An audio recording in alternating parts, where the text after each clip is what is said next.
are continuing in apologetics, and for the sake of anyone coming into this rather late, we just quickly address what apologetics is.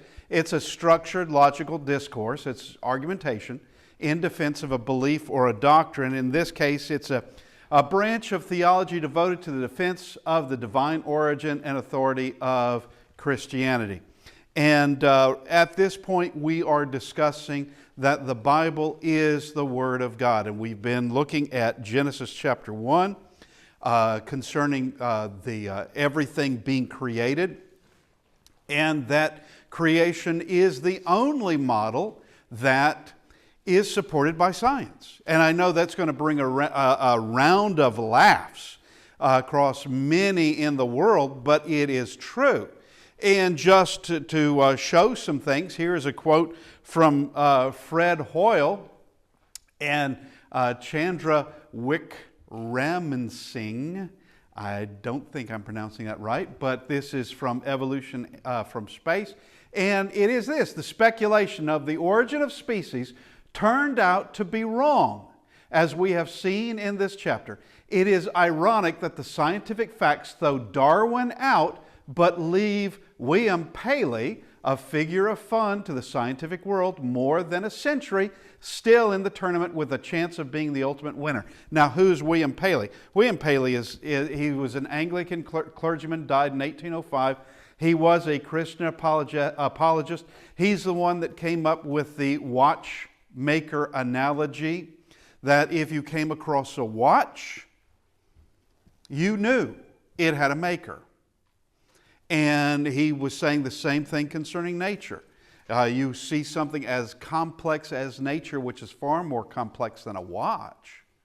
You see something that complex, you know it has to be a nature, and that there has to be a creator. But what they are saying in this book is that scientific facts are always throwing Darwin out. He's wrong, he's wrong, he's wrong, he's wrong. And that Genesis never moves. Genesis is always confirmed, always. And someone like William Paley, going back so many years ago, being that he believed in the 6 days of creation, he believed Genesis, that he becomes a joke. Now, I do want to make mention of this, that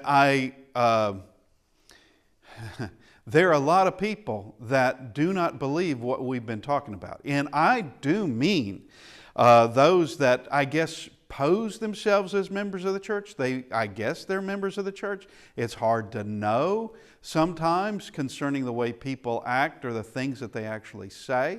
But I have personally been ridiculed by members of the church who, simply because I was teaching and or preaching from Genesis chapter 1. Okay, and that's all I was doing, and showing literal days. And the fact of the matter is, never think that Genesis is the only problem for atheists. It's not. The entire Bible is a problem for the atheists. The entire Bible. It's not just Genesis 1 and 2 they have a problem with. They have a problem, or the book of Genesis. They have a problem with everything in the Bible. Now, we are on day 6, and now we're up to mankind. On day 6, God creates all land animals. Every creeping thing that's on the earth as opposed to the sea. He's already, on day 5, it was everything in the oceans and water, plus everything that, such birds and the like in the air. Now he's creating things that are on land. That is the last thing he is creating. And so this would be all insects on land, all the way to very large behemoths on land. He would, all of these things. And then at the end of that, so day 6 is a busy day. It's an extremely busy day. And I think pretty much every day was a busy day. But day 6 was an extremely busy day. And of course, we get more detail on day 6 after he has created all the creatures, all the various animals. He then gets to mankind. But first off, I want to look at this. Psalm 139, 13 to 16. For you formed my inward parts, you covered me from my mother's womb. For you, I will praise you, for I am fearfully and wonderfully made. Marvelous are your works, and that my soul knows very well. My frame was not hidden from you when I was made in secret, and skillfully wrought in the lowest parts of the earth. Your eyes saw my substance being yet unformed, and in your book they all were written, the days fashioned for me, when as yet there was none of them.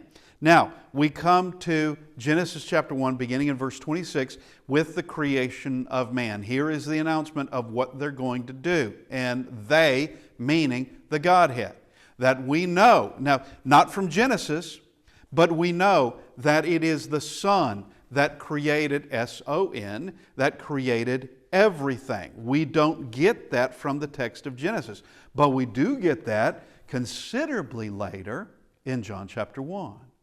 It is the Father, Son, and the Holy Spirit that are there. And it is the Son that is going to be creating everything. Nothing is going to be created that He didn't do it. He is the instrument, we could say, by which it is all done. Now, here is this announcement.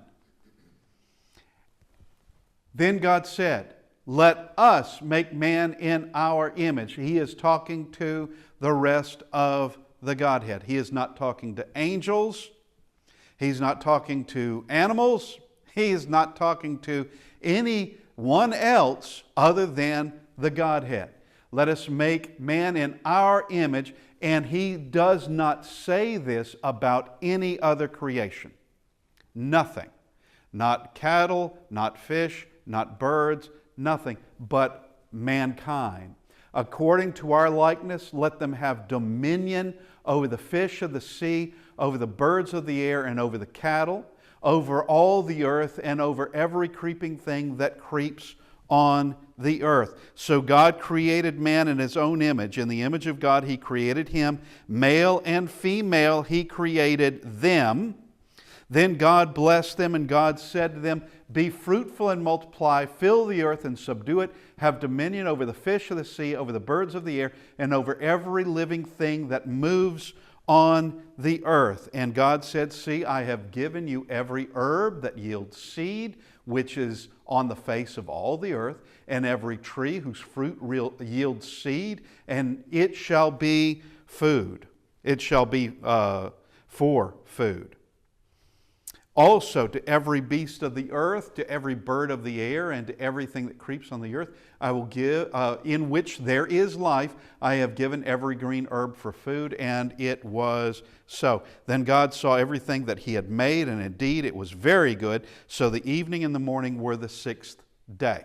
When the 6th day is completed, that is everything. Everything is in place. That this material realm, with the stars and the molecules, with the elements, and with from air to water to land to animals to insects to microbes to all of these things, everything was made as stage and setting for mankind. This is our place. This is our temporary home. It was never meant to be a permanent home. Never. Not from the beginning, even till now. It is not meant as our permanent home at all. And so everything is done. Now, I bring this out because recently I had someone questioning me about Eve. That yes, Adam was created on the 6th day. Eve was created later, like maybe a month later. And I went to show that no, actually, they are on the sixth day. We already saw that he made them male and female. All right? He made them. We're talking about the sixth day in this. It's just that Eve is created last on the sixth day. She doesn't come on the seventh day. He rested. She's definitely not coming a month later. It is the seventh. It's on the sixth day that she is created. And we just look at this, Exodus 20:11. For in 6 days the Lord made the heavens and the earth, the sea, and all that is in them, and rested the seventh day. Therefore the Lord blessed the Sabbath day and hallowed it. And one could not say, if Eve had yet to be created, one could not say that everything was done, because clearly it wasn't done. And Eve was not an afterthought. Eve's not I forgot about this one. Eve's not an afterthought. Eve was always in the plan, obviously. Genesis 5:1 and 2, this is the book of the genealogy of Adam. In the day that God created man, he made him in the likeness of God. He created them male and female and blessed them and called them mankind in the day they were created. And they were created in one day, and that is on the sixth day. Now, mankind is created in the likeness of God. God set them over fish, birds, cattle, all earth, every creeping thing on the earth, every living thing that moves on the earth. And he said to them, be fruitful, multiply, fill the earth, subdue it. And God gave them, he feeds them. This is perpetual food, is what it is. Every herb that yields seed, every tree whose fruit yields seed. He is giving them food. He's giving them food. Now, in Genesis 9:3, it's then that God gives animals as food. It's not until then where every moving thing that lives shall be food for you. I have given you all things, even as the green herbs. So prior to Genesis 9:3, which is after the flood, prior to the flood, you didn't eat meat at all. It was all herbs. Why? That's not my question. That's not a question for me. I can't answer that. God can answer that. But I want you to see that you have herb that yields seed. That means that herb gave something this year. You take the seeds, if need be. You take the seeds and you get more next year. Or with a fruit tree, you plant those seeds and you get more fruit trees. And so this is perpetual. And show me where it's not perpetual, because we're still eating from the very things he created then. Different varieties, sure. It's not that they have evolved, not that the apple evolved from a pear or vice versa, but it's that everything has been from the beginning and continuing on to this day. And who could have guessed? Well, I guess you could, knowing the power of God, that this earth going from 2 would go into billions of people. And yes, this earth is robust to handle billions of people. However many we have on this earth, it is robust enough to take care of all of us. Which brings me to an argument I heard. And there was a particular class, it was a teenage class, and they were very infamous for asking things without thinking, but then again, or saying things without thinking, but then again, we're talking about juveniles. They're not adults. They really haven't focused too much on anything or really thought things through. But they had read something in a major magazine. Okay, they read something in a major magazine. And in the magazine, it says, there's not enough food for current population on the earth. And I just said, okay, if there's not enough for the current population, that means there's going to be people dying out until we get leveled off, doesn't it? And they had no concept as what I was talking about. And I had to scale it down. Okay, let's say there's 10 of us. There's 10 of us on this earth, and there's only food enough for 6. What does that mean? That means either all of us eat less or 4 of us are going to die. And then we have evened out as to how much food we have that is only for 6. They tried to argue concerning why this is this extraordinary magazine. You're going against that? Well, if they're going against logic, yeah. If they're going against simple logic, and the fact of the matter is that since that argument took place years ago, world population has increased. All right, how can that be? If there wasn't enough food, let's say 40 years ago, if there wasn't enough food, how can you have a population increasing? Obviously, God made this earth robust enough to take care of us. It is our home, and we're actually not going to destroy it. We can't. Now, we can make things bad in a spot. We can do that. We can make things bad for us, but this earth recovers. It's gone through many centuries. It has seen wars. It has seen devastating wars, disasters, empires rise and crumble. It has seen all those things and continues on. Now, we just asked this question concerning having dominion. Can we accurately say that we as humans can subdue the earth? Obviously, we do.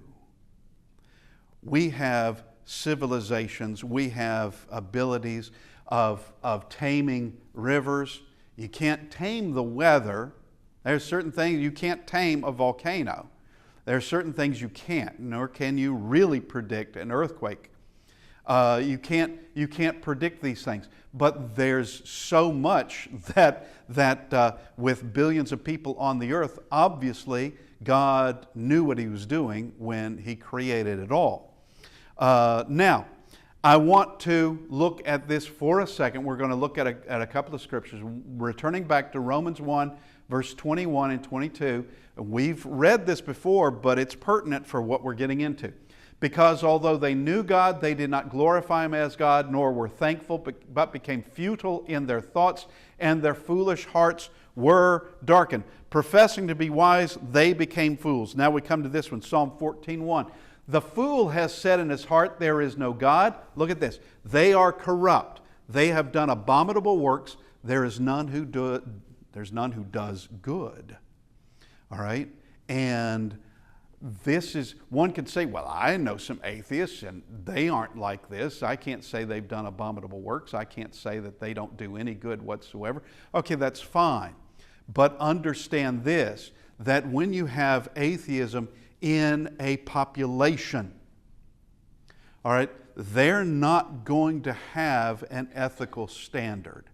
And it is terribly amusing to me to hear someone who says they're an atheist and complain about something is not right, something is not good. And my question would be, based on what? Because you have no basis for any kind of ethics whatsoever.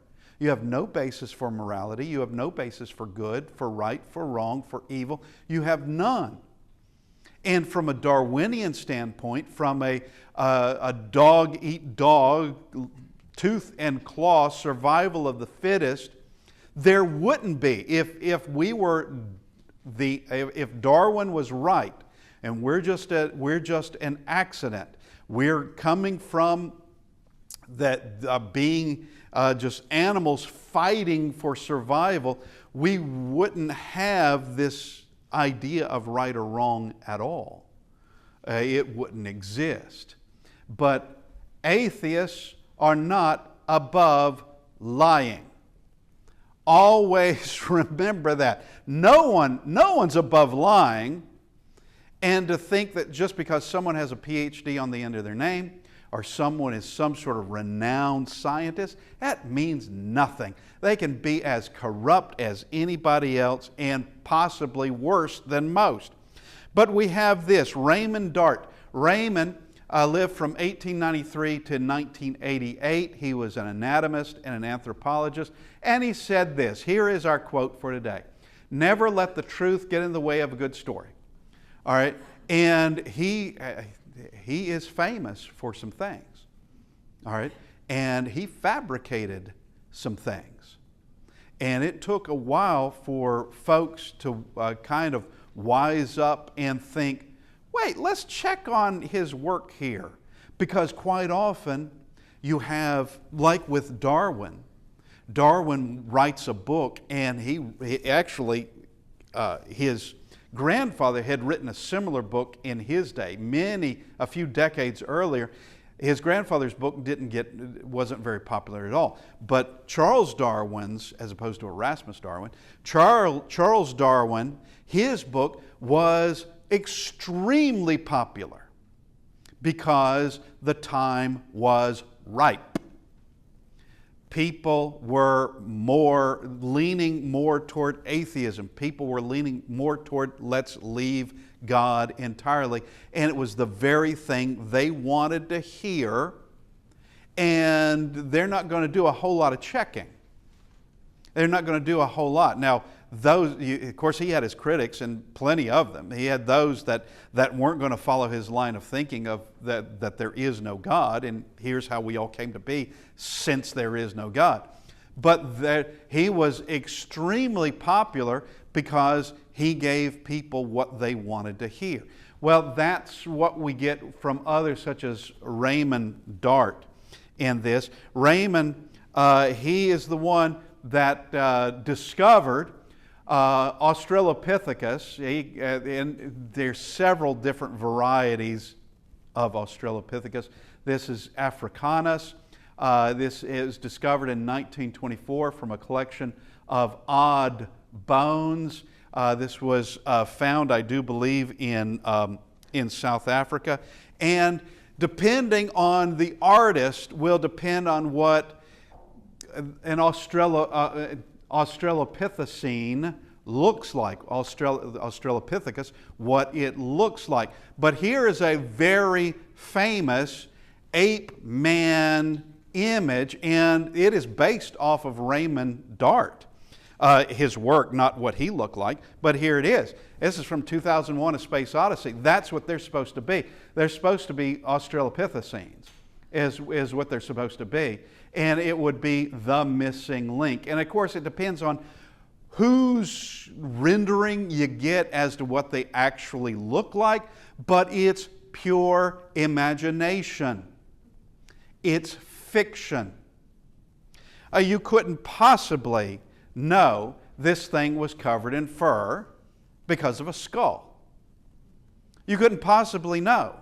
But the fact is, what you're looking at here is not a man.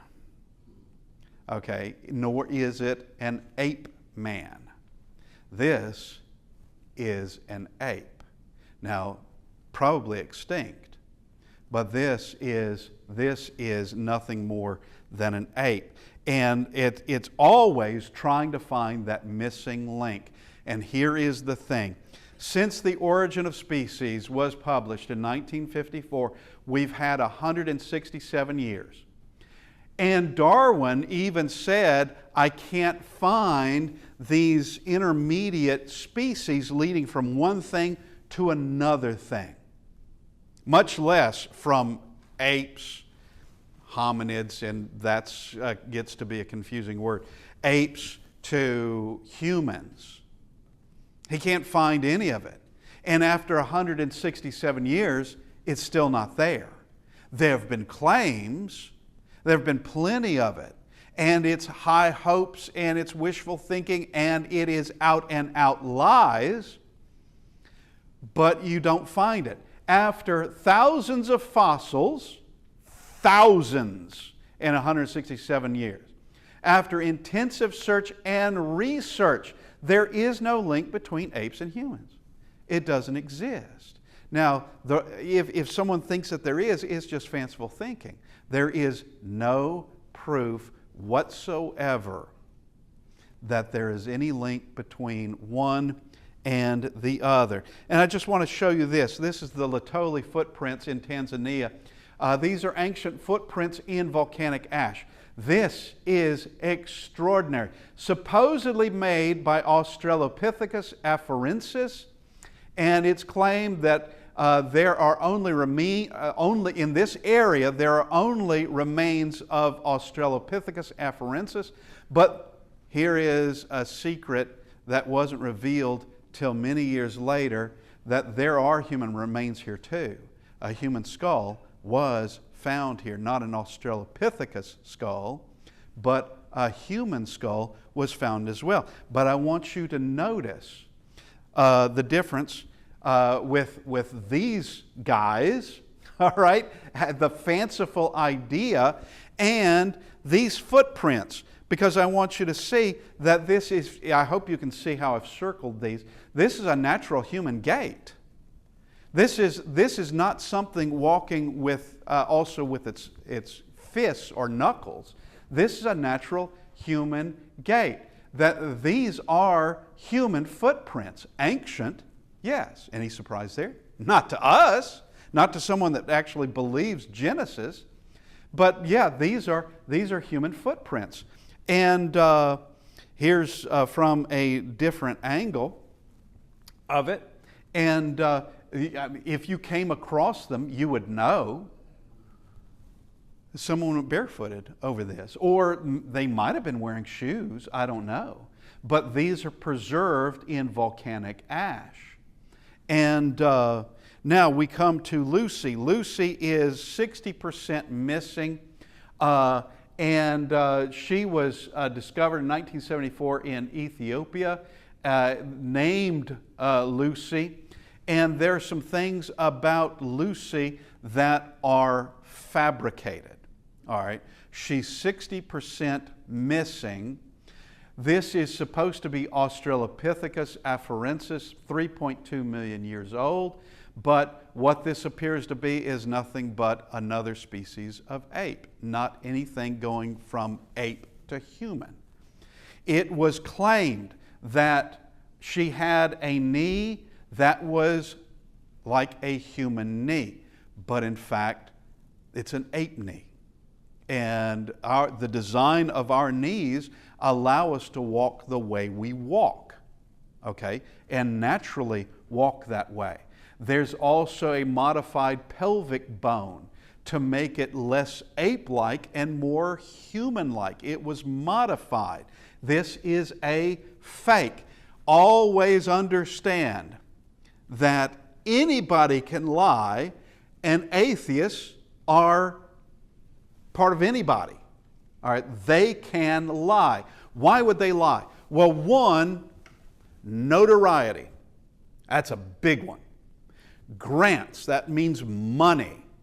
It also with speaking engagements, with being paid higher in whatever school you happen to be teaching in or whatever. Money and prestige, and your name is being sent about all over the place. That is motive. That's a lot of motive. And when people begin to figure out that this was a fake, you'll have some that will want to cover that up. You'll have others that will be more honest and say, yeah, this doesn't hold true anymore. What we have here is just another ape, is what we have. We have modified bones. Now here, just for the sake of it, here we have, that's clearly a barefooted person.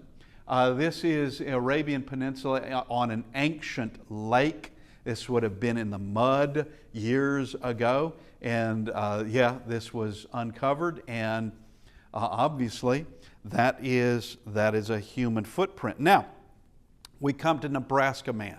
Nebraska Man, I remember hearing of Nebraska Man when I was in middle school. And the way it was presented to me was that Nebraska Man was a mistake. But it wasn't a mistake, it was a fraud. It wasn't a mistake at all. Nebraska Man was found in Nebraska at around the Snake Creek in Nebraska. And Nebraska Man, we saw Lucy. Nebraska Man is more than 60% missing. Nebraska Man was a tooth. And yeah, I've circled the tooth. All right, Nebraska man was a tooth. Now it takes quite a bit of imagination to go from there to there.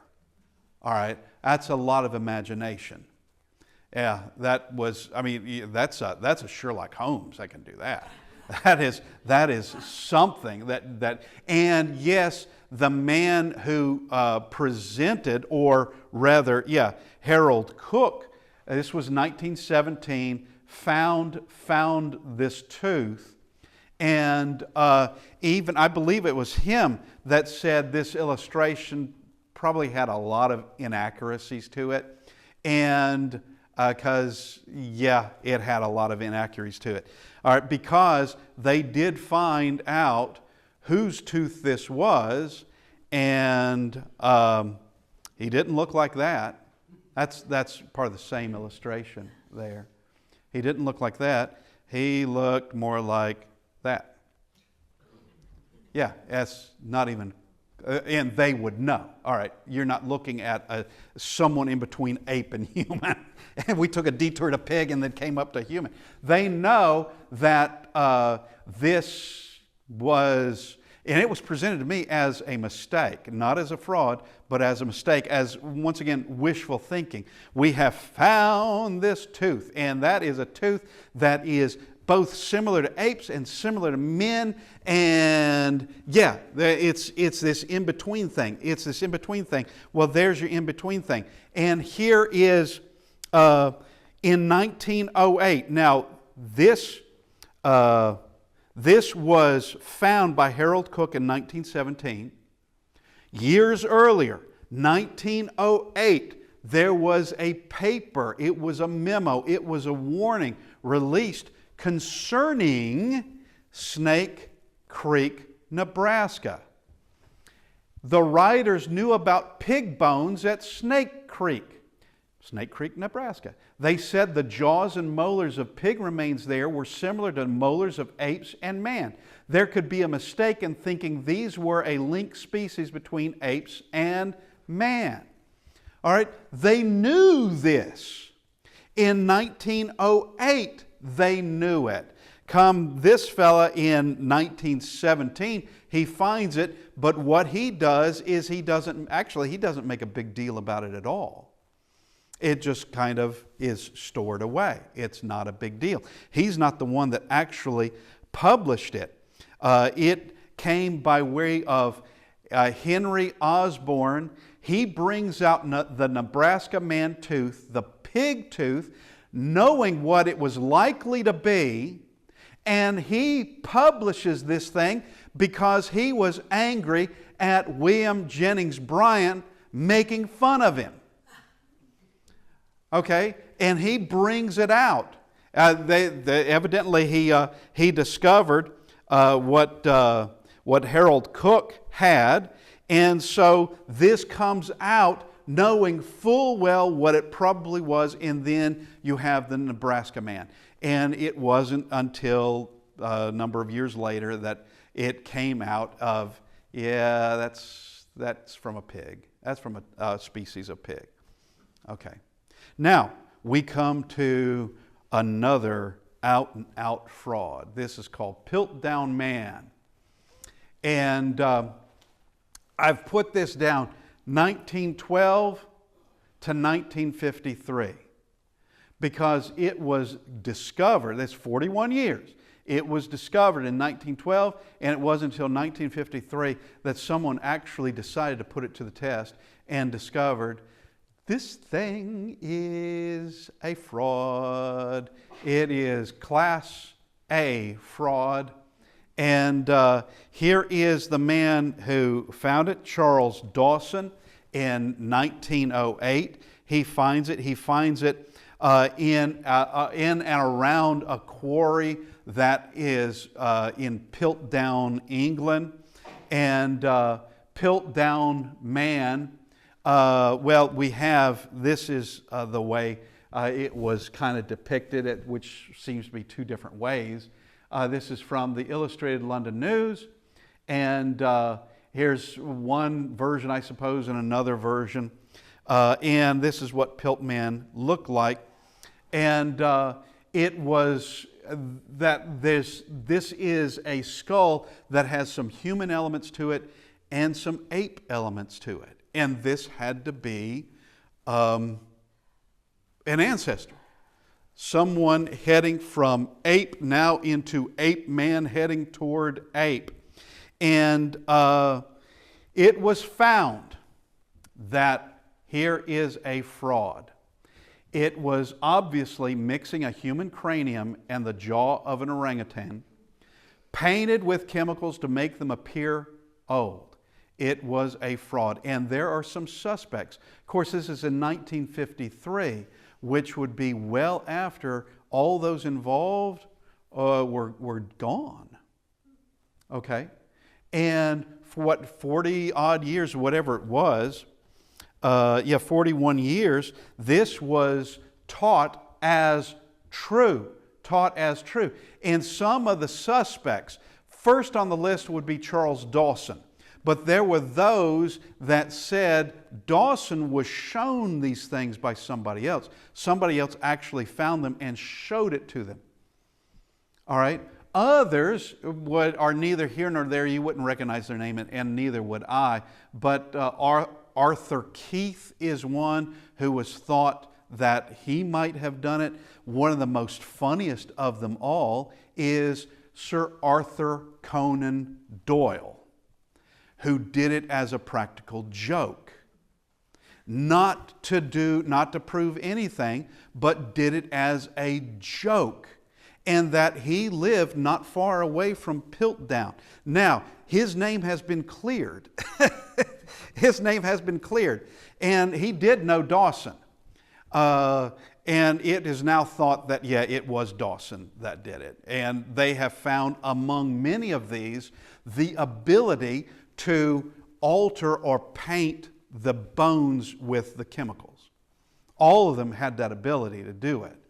And exactly who did it, it hardly matters, really. It hardly matters, but it was presented as fact. And there's no fact in it. It's just an absolute fraud. Now, we come to this. Embryological parallelism. It's the recapitulation theory, and it's the most stupidest thing. Ontology recapitulates phylogeny. All right, do that next time you meet somebody. Say, did you know that ontology recapitulates phylogeny? No, but isn't it a nice day? Yeah, but and it was this German Ernst Heinrich Philipp August Haeckel. And he is the one that came up with the idea that going from an embryo onward, that the human embryo is going through the entire range of evolution. And it mimics things going all the way up to where being a human child. And yeah, he had a book, Anthropogeny, is written in 1874. And now, I'm taking a side trip because I want to show you something. All right, notice 1874. All right. These are photos. These are photos, 1838. That's like 40 years earlier. All right. 1839. These are photos. This is a photo in France. It might be Paris. I'm not exactly sure. That's a self-portrait there. And this is, photography came pretty early. All right. Actually, here's a good trivia question for you. I'm not going to give you the answer, but how many American presidents were never photographed? If you want to know, I'll tell you, but you can go find out yourself. How many American presidents were never photographed? But here also is supposedly, I have no need to deny it, 1843, it's the first book with photographic illustrations in it. 1843. Now we come to this. This is from Haeckel or however you pronounce his name. These are his drawings. These are his drawings. And I've put red lines through here so you can see how it goes. This would be the development of a fish, development of a salamander, development of a tortoise, a chick, a hog, a calf, a rabbit, a human. And you'll notice they look almost identical all the way across. And here is these two are now out, but these look awful similar. And then even now we've got a lot of similarities going on the last half of this. And this is that our journey in evolution is being shown by way of development of the human body from inside the womb. And, all right, I remember, you'll notice, all right, this was a known fraud in 1874. They already knew it. They knew it was a fraud. But in 1980, it's still in biology textbooks. Why do I know that? Because I got in an argument with one of my friends over this. I got in an argument about it. And he was using this to show evolution must be true. Now, I wasn't exactly brilliant, but I wondered, in the rest of this textbook, we have photos. And then all of a sudden, we have drawings. I can fake a drawing. Anybody can do it. And I was wondering, why is that in drawings? Surely this could be illustrated by way of photos now. It's 1980. Why couldn't we do this? And of course we could. But strangely enough, this was in that textbook. This is identical. All right, it's all in drawings. That's because he could not prove his point if he photographed them, because they don't look alike. As in, they become very different very fast. And one of the things that was said is look, there's a tail. There's a tail. Well, the fact of the matter is, you have to have the entire spinal column for things to become attached to it, such as legs and muscles, and hips. Everything has to be attached to it. That is part of development. It's not that you actually have a tail. It's that is the development of the spinal column. And the whole thing was disproven in Haeckel's day. Completely disproven. And it was by his own peers that did it, of, wait a minute, I know what these things look like, and they don't look like this. And if you've ever seen, and you can find it, I have seen it, I don't have it here, but of what these actually do look like in development. And aside from the fact that it's a preposterous idea anyway, and this doesn't prove anything, but things must develop from basically one cell onward in developing to the body of whether it's going to be a tortoise or whether it's going to be a rabbit.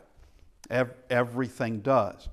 And so, all right, good to have everyone here this morning, and hopefully next week we can continue. Thank you.